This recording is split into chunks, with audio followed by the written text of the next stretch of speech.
तो शुरू करते हैं। आज का एक चैप्टर है हमारे पास जिसका नाम है एनवायरनमेंट, यानी कि पर्यावरण। बहुत इजी चैप्टर है, आज शुरू कल खत्म, ठीक है। बहुत इजी चैप्टर है यार, सुना ध्यान से। जो इस चैप्टर में क्या कह रहा है हमारे पास, तो ये चैप्टर कहता है क्या कि भाई आखिर व्हाट इज एनवायरनमेंट, कि पर्यावरण क्या होता है। तो हम सब जानते हैं कि पर्यावरण का अर्थ उन सभी तत्वों से है जो हमारे इर्द गिर्द है।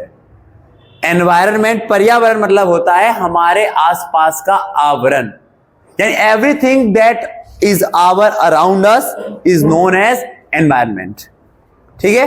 हर वैसी जो हमारे आसपास है और जो हमारे लिए आवश्यक है वो सभी क्या कहलाते हैं, आपके पर्यावरण कहलाते हैं। और पर्यावरण के दो घटक होते हैं, आप बचपन से पढ़ते आ रहे हो, एक होता है आपका जैविक घटक और एक होता है आपका अजैविक घटक, बायोटिक एंड अबायोटिक।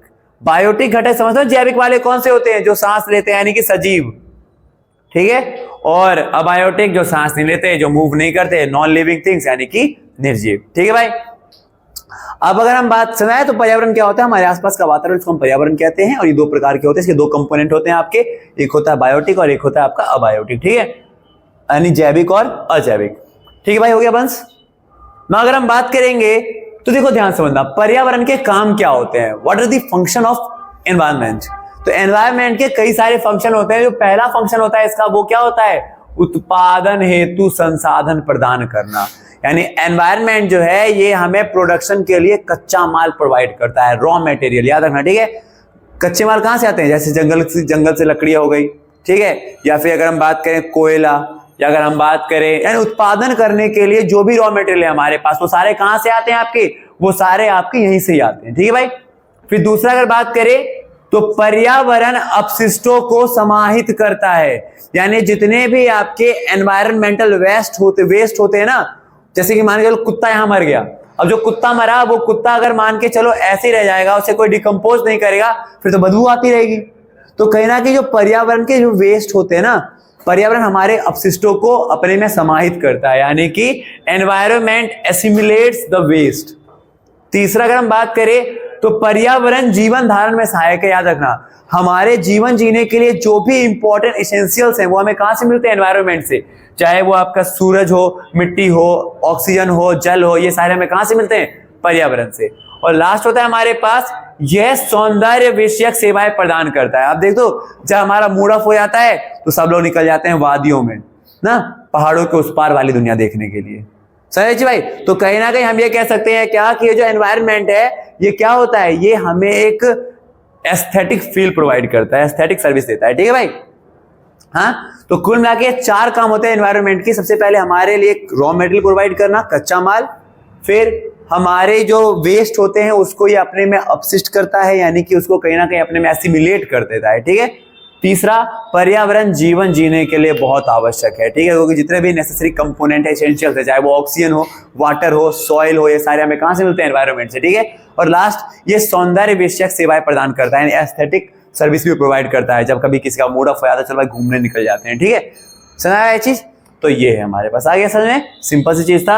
अब अगर हम बात करेंगे तो ये देखो ध्यान से, पर्यावरण संकट के कारण, यानी कि रीजंस या causes behind the environmental disaster, या पर्यावरण के संकट के कौन कौन से कारण समझना।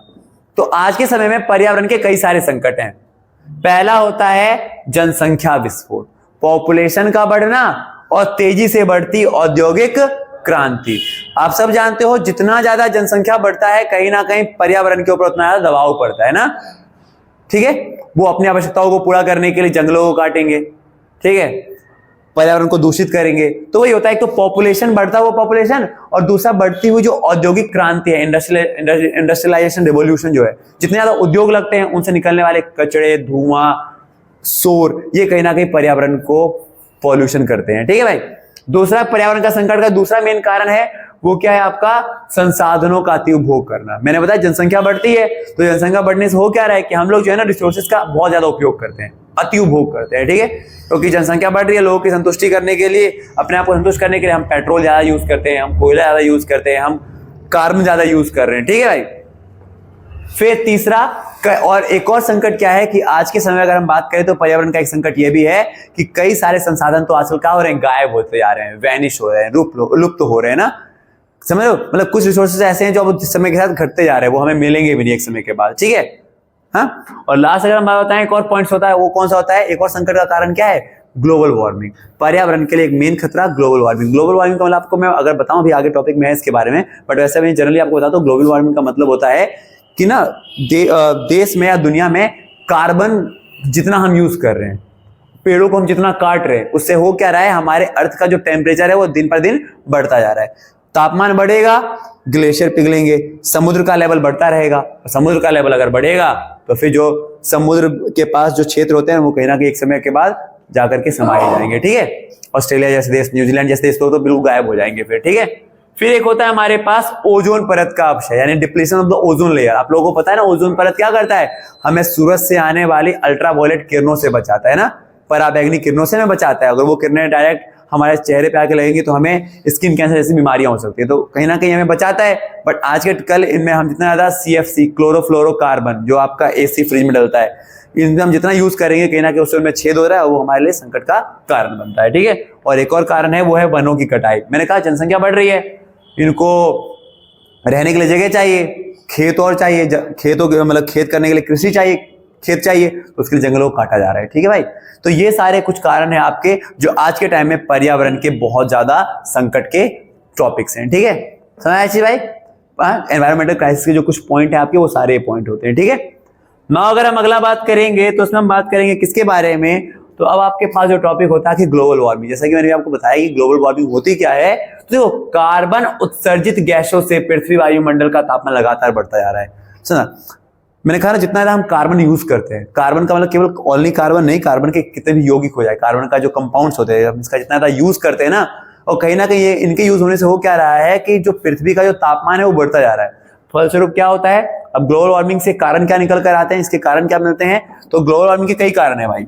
पहला, कोयला या पेट्रोल उत्पादों का लगातार यूज करते हैं ना, जितना हम इनका यूज करेंगे उतना यही आधा क्या होगा, कार्बन डाइऑक्साइड गैस बाहर आएगी। कार्बन डाइऑक्साइड गैस बाहर तो आ रही है, बट हम सबको पता है कि ये कार्बन गैस लेता कौन है, कार्बन डाइऑक्साइड लेता कौन है, पेड़ पौधे। बट हम पेड़ पौधे लगा नहीं रहे, बल्कि उन पेड़ पौधों को हम क्या कर देते हैं, काट देते हैं। तो ये जो कार्बन डाइऑक्साइड यहां से निकला वो पेड़ पौधे ले नहीं पाएंगे, तो कार्बन यहीं पर मौजूद रह जाएगा, और ये कहीं ना कहीं क्या करता है, पृथ्वी के तापमान को बढ़ाता है। और एक और कारण, एक और है इसका कहीं ना कहीं ग्लोबल वार्मिंग का, वो ये होता है क्या, नॉन बायोडिग्रेडेबल प्रोडक्ट का इस्तेमाल करना, यानी गैर अपघटक पदार्थों का इस्तेमाल करना। आपको पता होगा नॉन बायोडिग्रेडेबल प्रोडक्ट कौन से होते हैं, तो ऐसे प्रोडक्ट जो कि कहीं ना कहीं जो डिकम्पोज होते ही नहीं है, जो ऐसे रहते हैं, एग्जाम्पल के तौर पर प्लास्टिक, ठीक है। इन सब के कारण कहीं ना कहीं क्या हो रहा है, हमारे पास जो पृथ्वी का तापमान जो है, जो बैलेंस है वो बिगड़ता जा रहा है, ठीक है। और इसके प्रभाव क्या पड़ते हैं, तो कारण था ग्लोबल वार्मिंग का, कि ग्लोबल वार्मिंग के कारण कौन कौन से, तो मैंने कहा ना, कोयला या पेट्रोल पदार्थों का ज्यादा इस्तेमाल करने से कार्बन डाइऑक्साइड गैस निकलती है, और ये गैस निकलती है तो इनको यूज कर लिया जाता है पेड़ों के द्वारा, बट वो पेड़ भी हम काट देते हैं, वनोन्मूलन कर देते हैं, डिफोरेस्टेशन कर देते हैं, तो कहीं ना कहीं वो गैस कहीं गई नहीं, वो यहीं रह गई, टेम्परेचर बढ़ जा रहा है, ठीक है। और फिर एक और चीज रहता है क्या, कि नॉन बायोडिग्रेडेबल प्रोडक्ट का इस्तेमाल करना, यानी कि गैर अपघटक पदार्थों का इस्तेमाल करना। ये ऐसे पदार्थ होते हैं जो कहीं ना कहीं डिकम्पोज नहीं होते, हमारे पृथ्वी पर हमेशा ही मौजूद रह जाते हैं, ठीक है भाई। हाँ आया। अब अगर हम अगला बात करेंगे तो ये जो टॉपिक है आपका, वो है major effect of global warming, यानी कि वैश्विक तापन के क्या क्या प्रभाव पड़ते हैं। तो वैश्विक तापन अगर होगा, ग्लोबल वार्मिंग होगी, तो मैंने कहा टेम्परेचर बढ़ेगा, तो ऑब्वियस सी बात है क्या हो जाएगा, बर्फ पिघलेंगे, ग्लेशियर पिघलेंगे। और जब ग्लेशियर पिघलते हैं ना, तो समझ के चलना, ग्लेशियर पिघलेंगे तो समुद्र स्तर बढ़ेगा, समुद्र का लेवल बढ़ेगा, तो पानी तो कहीं जाएगा नहीं, ऐसा तो है नहीं कि एक बाल्टी उसमें भर देंगे। समुद्र का लेवल बढ़ेगा तो जो आमतौर पे जो कोस्टल एरिया है, तटीय क्षेत्र, उन क्षेत्रों को कहीं ना कहीं डूब जाएंगे वो एक समय ऐसे बात, ठीक है। दूसरा इसका क्या प्रभाव पड़ सकता है, तो नेचुरल डिजास्टर आ सकते हैं, फ्लड आ जाएगा, बाढ़ आएगी, सुनामी आएगी, ठीक है, ऐसे चीज आपको देखने को मिलेगी, ठीक है। एक और प्रभाव क्या पड़ता है ना, कि कुछ कुछ बीमारियां भी उत्पन्न हो सकती है, जैसे हम सबको पता है ना, एक्सेस टेम्परेचर कहीं ना कहीं हमारी बॉडी झेल नहीं पाती, ठीक है।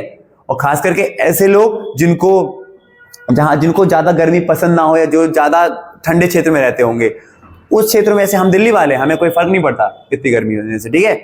बट वही अगर ये टेम्परेचर जो हम दिल्ली में है, वो अगर आपको शिमला में देखने को मिल जाए, तो फिर वहां के लोगों को बीमारियां सहनी पड़ सकती हैं अलग अलग तरीके की, ठीक है, क्योंकि उनकी बॉडी इस तरीके से इम्यून में बनी नहीं है, ठीक है।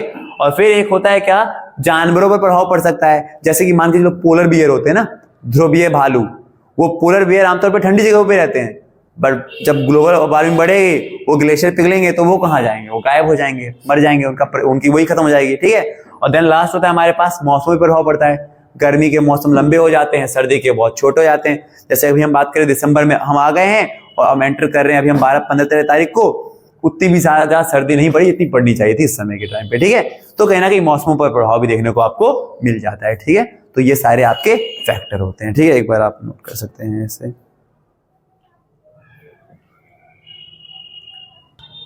अब देखो, अब जो हमारे पास लास्ट होता है ना, वो होता है कौन सा, जो आज के क्लास का लास्ट टॉपिक है, जिसको हम एक एक करके अब इन सभी चीजों को डीप में पढ़ना है, और ये हमारे चैप्टर के नेक्स्ट टॉपिक्स होंगे। भारत के पर्यावरण की चुनौतियां क्या है, यानी कि भारत में अगर हम बात करें, इंडिया में एनवायरमेंटल के सामने कौन कौन सी चैलेंजेस हैं, वो है हमारे पास सबसे पहले लैंड डिग्रेडेशन, भूमि अपक्षय, यानी कि जो हमारे पास जो लैंड है ना, इस पे अति उपभोग किया जा रहा है, ठीक है। कहीं ना कहीं इसकी जो क्षमता है वो कहीं ना कहीं धीरे धीरे कम होती जा रही है। दूसरा डिफॉरेस्टेशन, वनों की कटाई। तीसरा सॉइल इरोजन, मृदा अपरदन, मिट्टी की लेयर का अपनी जगह से हटते रहना। इन सब बारे में डीप में बात करना है, किस कारण से ऐसा होता है ये सब। फिर एक होती है जैव विविधता को हानि, जो बायोडाइवर्सिटी है। जैव विविधता का मतलब होता है हमारे पास अलग अलग जो जीव होते हैं, स्पीसीज है, जो हमारी प्रजातियां होती हैं, वो कहीं ना कहीं हमारे इकोसिस्टम के लिए, पारिस्थितिकी तंत्र के लिए बहुत जरूरी है। बट जब इनमें आप देखोगे, अभी गाय, जैसे अब बात करें भारत के अंदर बाघ गायब हो गए, टाइगर्स खत्म होते जा रहे हैं, बंगाल टाइगर्स, ठीक है। एक सिंग वाले गैंडे कम होते जा रहे हैं, ठीक है। तो ये सब कहीं ना कहीं समस्या का कारण बन सकते हैं। और एक लास्ट होता है, और एक और जो है हमारे पास, वो क्या है आपका पॉल्यूशन, यानी कि प्रदूषण, ठीक है भाई। तो ये सारे टॉपिक्स जो हैं हम आपको इसको नेक्स्ट क्लास के अंदर डिस्कस करेंगे। आज के लिए हम ये क्लास यहीं पे खत्म करते हैं, मिलते हैं आप लोगों से नेक्स्ट क्लास के अंदर। तो जैसा कि अभी हमने बात किया कि भारत के आसाम में कौन कौन सी चुनौतियां हैं पर्यावरण को लेकर के, तो अब उसमें हम कुछ चुनौतियों के बारे में डिस्कस बात करते हैं। जो हमारे पास पहला होता है वो होता है भूमि अपरदन, लैंड डिग्रेडेशन क्या होता है। देखो भूमि अपरदन का मतलब क्या होता है, तो इसका अभिप्राय मिट्टी, पानी, वनस्पति की गुणवत्ता में कमी आना, जो कि आमतौर पे ह्यूमन एक्टिविटी के कारण हो रहा है, ठीक है। यानी मानवीय क्रियाओं के कारण मिट्टी, पानी, वनस्पति, इन सब की क्वालिटी में कमी आना, यानी कि it refers to the decrease in the quality of soil, water and vegetatives due to the या बाय द ह्यूमन एक्टिविटी, से हम कहते हैं लैंड डिग्रेडेशन। समझा चीज, क्वालिटी गुणवत्ता, वेजिटेटिव वनस्पतियां, जो वनस्पति होती है हमारे, उसको हम वेजिटेटिव्स कहते हैं। वनस्पति में आपके सारे आते हैं जो पेड़ पौधे अलग अलग वैरायटीज के होते हैं ना, वो सारे, ठीक है। तो आज के समय में हमारी वनस्पतियों में, पानी के अंदर, मिट्टी में, मृदा में, सॉइल में, इनकी क्वालिटी में जो कमी आ रही है, इन सबको हम कहते हैं क्या, जो मानवीय क्रियाओं के कारण, इसे हम कहते हैं भूमि अपरदन, यानी कि आपका लैंड डिग्रेडेशन, ठीक है भाई। ना अगर हम बात करेंगे तो हमारे पास अगला टॉपिक है क्या, कि आखिर भूमि अपरदन के कारण क्या है, ठीक है, reason behind the land degradation. तो भूमि अपरदन के कई कारण हैं। तो सबसे पहला कारण कौन सा होता है, वन विनाश। हमें पता है कि जैसे जैसे हम जंगलों को काटेंगे, डिफॉरेस्टेशन करेंगे, तो जो वनस्पतियां होती है ना, उनको हानि पहुंचती है। जैसे कि हम देखते हैं कि अलग अलग प्रकार की जो स्पीसीज होते हैं, वनस्पतियां होती है, वो मेनली जंगलों में रहती है, ठीक है, ठीक है। अब जैसे कि, और हमें पता है ना, अलग अलग तरीके के जंगल भी होते हैं ना, जैसे कि एक हो गया आपका अमेज़न वाला है, जैसे आपका, जहाँ पे आपको देखोगे तो ज्यादा गर्मी, नीचे धूप नीचे पड़ती नहीं है, पर्णपाती वन जिसे हम कहते हैं ना, आपका ऐसे पेड़ पौधे या ऐसा वन जहाँ पे आपको आमतौर पे देखोगे पत्ते ही नहीं होंगे ज्यादा, या पत्ते झड़ जाते हैं, या फिर ऐसे वन सदाबहार वन जहाँ पे हमेशा ही पत्ते पत्ते रहते हैं, ठीक है। वो इतने घने घने पत्ते होते हैं या इतने घने पेड़ होते हैं वहां पर कि उनकी जो सूरज की किरणें होती है वो जमीन तक पहुंचती भी नहीं है। जैसे अमेज़न के कुछ जंगल ऐसे ही होते हैं हमारे पास, ठीक है। तो जब हम पेड़ों को काट देंगे, जंगलों का विनाश करेंगे ना, तो जो वहां पे वनस्पतियां होती हैं, जिन्हें एक वेजिटेटिव्स जो है वहां की, जो उनको एक पर्टिकुलर एनवायरनमेंट चाहिए होता है, वो उनको मिल नहीं पाएगा, तो इनको नुकसान पहुंचता है। दूसरा, अत्यधिक चराई। देखो याद रखना, आज के टाइम में अगर हम बात करें तो मिट्टी की जो क्वालिटी खराब होती जा रही है, जो लैंड डिग्रेडेशन में मैंने बताया था, मिट्टी की क्वालिटी खराब होना, इसके पीछे कई कारण होता है। हमारे पास एक कारण होता है अत्यधिक चराई। हमारे पास आज के टाइम में पशुधन ज्यादा है ना। पशुधन का मतलब होता है आपका जो, क्या कहते हैं इसे हम इंग्लिश में, पशुधन को कैटल, आमतौर पे जानवर, पालतू जानवर, ये हमारे पास आज के टाइम में ज्यादा है। अब जितने, और ये ज्यादा इसलिए है क्योंकि हम खेती ज्यादा करते हैं। अब जितने ज्यादा ये होंगे तो इनको चराने जाओ, भेड़ बकरियों को चराने जाओ, या फिर आप जाओ गायों को चराने के लिए, भैंसों को चराने के लिए। जितने ज्यादा ये चरते हैं ना एक खेत के ऊपर, तो याद रखना कि घास उगता है चर लेते हैं, घास उगता है चर लेते हैं। इससे कहीं ना कहीं घास उगता है और चर लेते हैं, इससे क्या निकल कर आता है परिणाम? तो इससे परिणाम ये निकल कर आता है ना, जब भी घास उखड़ता है ना वहां से, तो जो मिट्टी के ऊपरी लेयर पे जो आपके मिट्टी के पोषक तत्व होते हैं, चाहे वो आपका फास्फोरस हो गया, ठीक है, चाहे वो आपका नाइट्रोजन हो गया, ये सब उखड़ के वहां से हट जाते हैं, ठीक है, जिससे कहीं ना कहीं मिट्टी के अंदर इन चीजों की कमी आ जाती है, ठीक है। तीसरा जो कारण होता है वो होता है lack of better plan and policy. आज के टाइम में हमारे देश के अंदर भूमि अपर्दन के एक और कारण यह भी है कि सरकार के पास कोई बेहतर योजना नहीं है, ठीक है। आप देखोगे कि क्या होता है हमारे पास, क्या होता है कि ना, मैंने कहा ना लैंड डिग्रेडेशन में सब आ गया कि मिट्टी का, जल का, वनस्पति की क्वालिटी में कमी आना। आप देखते हो ना यमुना नदी का पानी, आपको देखोगे तो हमेशा उस पर झाग ही बने रहते हैं। ऐसा इसलिए होता है कि भाई जो फैक्ट्रियों से केमिकल्स निकल रहे हैं वो कहाँ जा रहे हैं? वहीं जा रहे हैं। सरकार के पास कोई बेटर प्लान नहीं है इसके लिए, तो हमें नुकसान झेलना पड़ रहा है, ठीक है। तो ये, और एक और कारण जो आपका होता है वो क्या होता है हमारे पास? अनुचित फसल चक्र। देखो याद रखना, मैंने कहा ना हमारे देश में आज के टाइम में जो मिट्टी की क्वालिटी खराब होती जा रही है वो इसलिए खराब हो रही है क्योंकि जनसंख्या ज्यादा है, और इतनी ज्यादा जनसंख्या के लिए ना हम वेट नहीं कर सकते कि जब आज खेत कर लिया, इस खेत पे काम कर लिया, अब 2 साल बाद काम करेंगे, ऐसा तो होगा नहीं।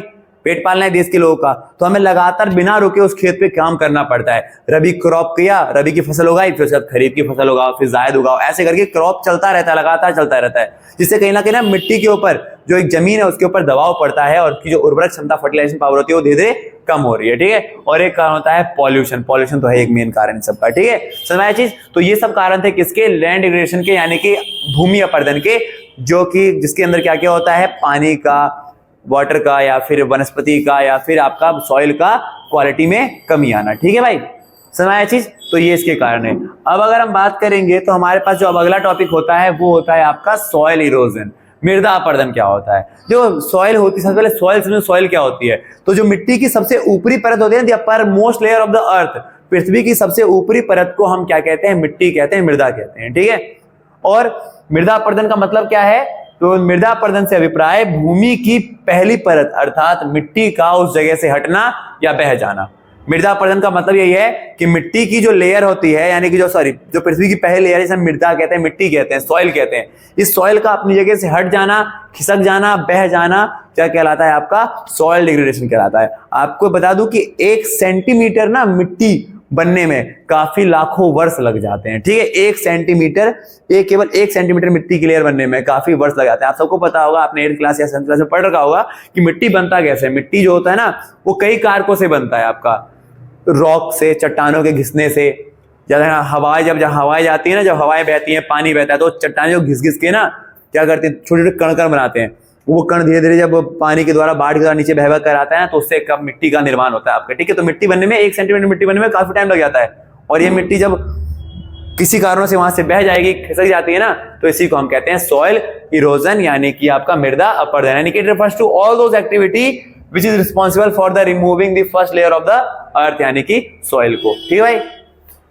अब अगर हम बात करेंगे इसके बारे में, ठीक है, अब देखो अगर हम बात करते हैं तो मृदा अपरदन के कारण क्या है, तो वही मैंने बताया, पहला कारण क्या है? अतिचारण। आप देखते हो जब गाय भैंस चढ़ते हैं, जब वो चढ़ते हैं तो वहां से मिट्टी उखड़ती है, ठीक है। दूसरा, अच्छा एक और चीज होता है कि हमारे पास जो घास होते हैं ना, कहीं ना कहीं मिट्टी को, उनकी जड़ें होती है, मिट्टी को पकड़ के रखती हैं। अब चर लिया तो मैदान साफ हो गया, अब हवाएं बहेंगी तो वहां से मिट्टी उड़ना स्टार्ट हो जाएगी, ठीक है। फिर दूसरा, बाढ़ जब आती है तो इकट्ठे एक साथ ही कई सारी मिट्टी को बहाकर ले जाती है। तीसरा होता है तेज हवाएं। और तेज हवाएं हो क्यों रही हैं? तो तेज हवा इसलिए होती है क्योंकि हम जंगलों को काट रहे हैं। याद रखना, जंगल जो होते हैं ना वो कहीं ना कहीं क्या करते हैं? हवाओं को कंट्रोल करके रखते हैं। जंगल नहीं होते तो हवाएं तेज चलती, आंधी तेज चलती, हवा मिट्टियां भी उड़ती रहती है, ठीक है। इसलिए ना कई जगह पे रक्षक मेखलाएं बनाई जाती हैं, मतलब एक लाइन में बहुत सारे पेड़ लगाए जाते हैं, ठीक है, ताकि हवाओं को कंट्रोल किया जाए, ठीक है भाई। और फिर एक होता है हमारे पास कौन सा?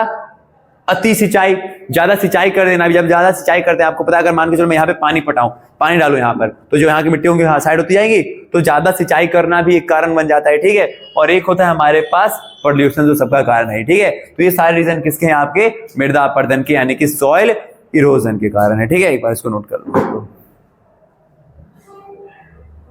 हाँ, तो सॉइल इरोजन के बाद जो हमारा अगला टॉपिक होता है वो होता है आपका पॉल्यूशन। अब पॉल्यूशन क्या होता है? तो इसका अभिप्राय उन सभी क्रियाओं के योग से है जो कि हमारे पर्यावरण को दूषित, क्षतिग्रस्त और नष्ट करने में या संतुलित करने में काम करते हैं, ठीक है। यानी कि it refers to all, it refers to some of all those activity which is responsible for the environment, pollution, decline, मतलब समझ गए, या तो पॉल्यूट करने में या तो डिक्लाइन करने में एनवायरमेंट के जो मेन काम कर रहा है ना एक्टिविटी, उन सभी को हम कहते हैं क्या, एनवायरमेंट पॉल्यूशन, ठीक है। यानी वो सारी एक्टिविटी जिससे हमारा एनवायरमेंट पॉल्यूट हो रहा है या फिर उनमें बैलेंस में डिक्लाइन आ रही है, ठीक है। ये हमारा कहलाता है आपका पर्यावरण प्रदूषण, ठीक है भाई। पर्यावरण प्रदूषण का अभिप्राय उन सभी क्रियाओं के योग से है जिससे हमारा पर्यावरण दूषित होता है, नष्ट हो रहा है, क्षतिग्रस्त हो रहा है या उनके बैलेंस में, संतुलन में असंतुलन आ रहा है, ठीक है। सुनाया चीज। अब अगर हम बात करेंगे इसके बारे में तो प्रदूषण के प्रकार, आप सबको पता है प्रदूषण मेनली 4 तरह के होते हैं आपके, ठीक है। वाटर प्रदूषण, जल प्रदूषण क्या होता है आपको पता है कि भाई जलों के अंदर, नदियों में या तालाबों में क्या करना, फैक्ट्रियों से बहता हुआ पानी, लाश बहा देना, ठीक है, ठीक है, मुद्राओं का जो मुर्दे होते हैं उनको बह जाना। या फिर अगर हम बात करते हैं तो कई ऐसी क्रियाएं हैं जिससे हमारे जो जल है ना उनका जो दूषित होना, ये कहीं ना कहीं किसका कारण क्या कहलाता है, हमारा वाटर पॉल्यूशन कहलाता है, ठीक है।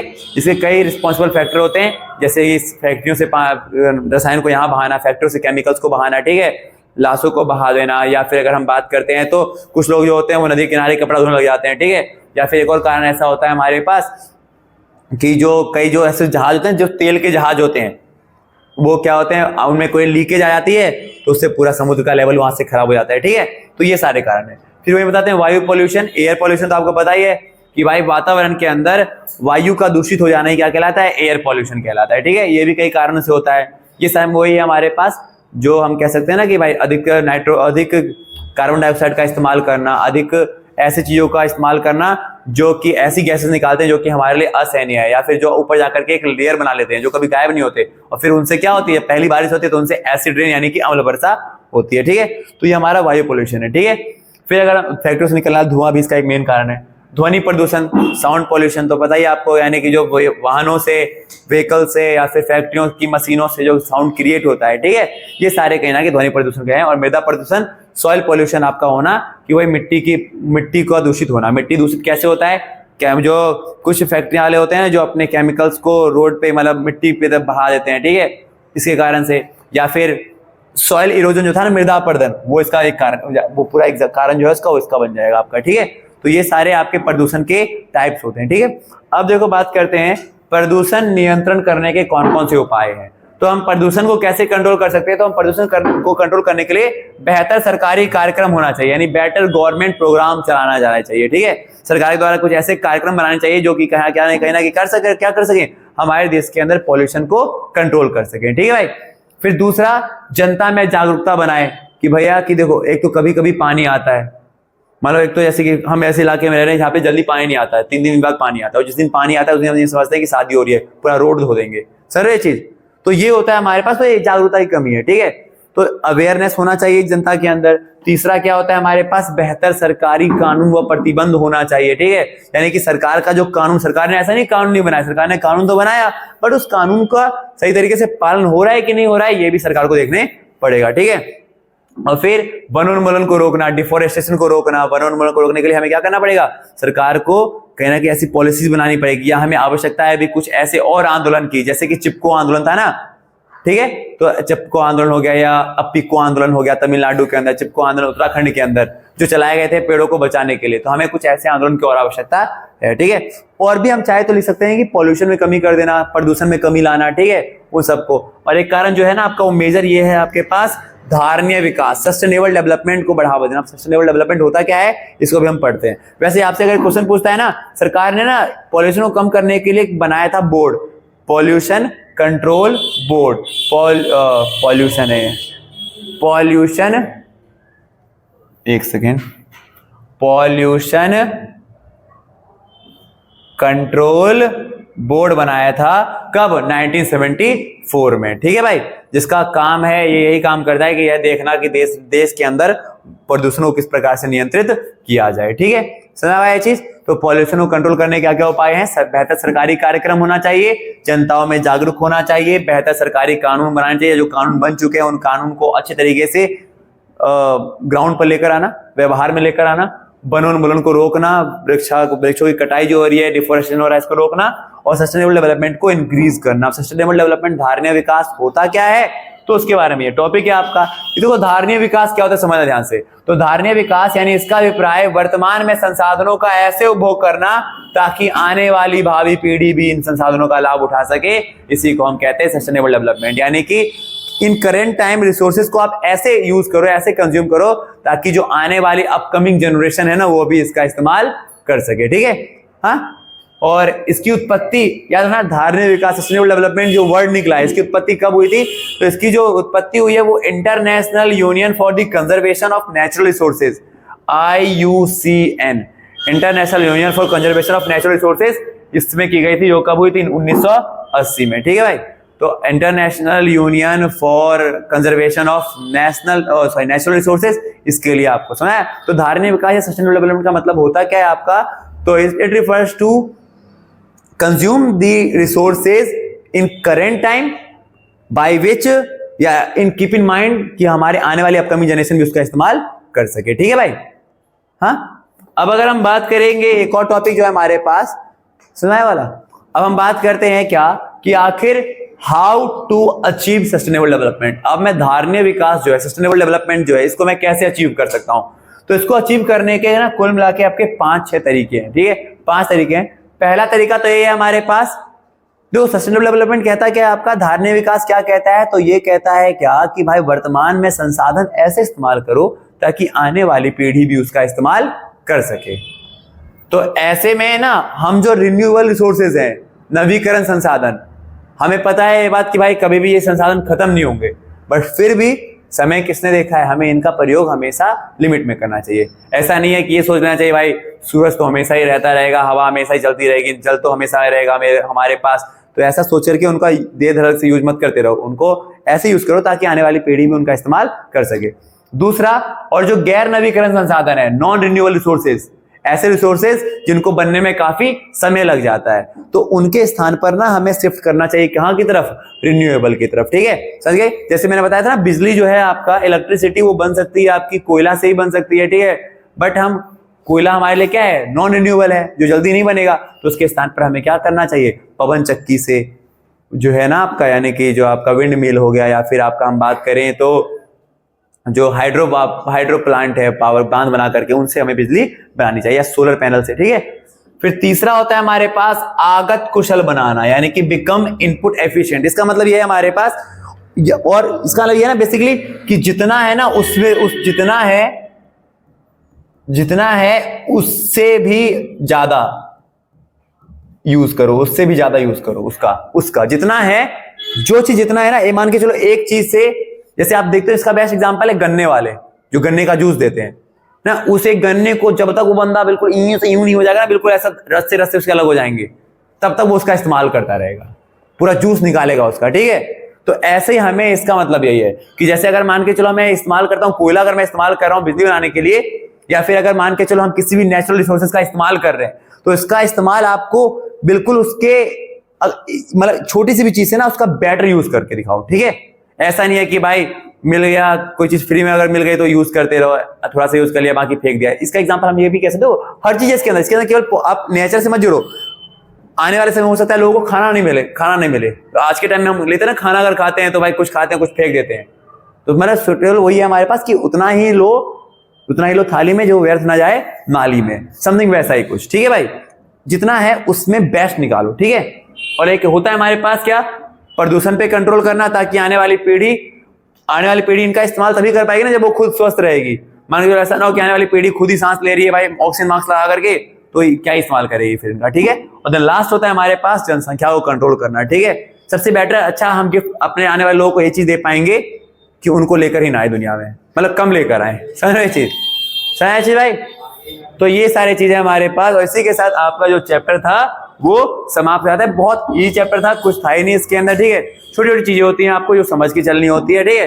ये जो चैप्टर से क्वेश्चन आते हैं ना, वो आपके बेसिकली आपके माइंड के ऊपर सोचते हैं कि बच्चा कितना अवेयर हो रखा है अपने एनवायरनमेंट के बारे में, अपने पर्यावरण के बारे में, ठीक है। तो ये चैप्टर जो है आपका वहीं पर समाप्त हो जाता है। मिलते हैं आपसे नेक्स्ट क्लास के अंदर, जो होगा हमारा इंडिया, चाइना एंड पाकिस्तान का रिलेशनशिप के बारे में, ठीक है।